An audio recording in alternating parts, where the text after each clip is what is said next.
ఈ నవరాత్రుల్లో ఆయుధ పూజనే కాకుండా బొమ్మల కొలువు కూడా చేసుకుంటూ ఉంటారు. మరి దీని యొక్క ప్రత్యేకత ఏంటి గురుగారు? అంటే బొమ్మల కొలువు అంటే అది ఒక సాంప్రదాయం.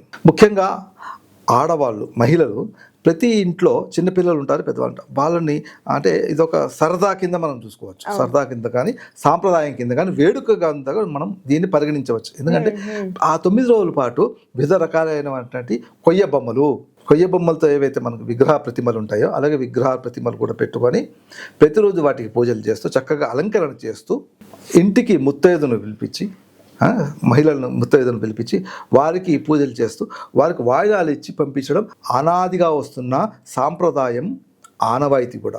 అందుకనే ఆ 3 రోజుల పాటు ఎక్కువగా అష్టమి నవమి దసరాల్లో మనం 3 రోజుల పాటు మనకి బొమ్మల కొలువు పెట్టడంలో ఆంతర్యం అదే. సో మన హిందూ సాంప్రదాయం చూసుకుంటే ప్రతిదీ మనకి సైన్స్ సంబంధంగా, ఆధ్యాత్మిక సంబంధంగా ముడిపడి ఉంటుంది. అది దాంట్లో ఉన్న ఆంతర్యం అదే. సో బొమ్మల కొలువుకి అంత ఇంపార్టెన్స్ ఇచ్చారు.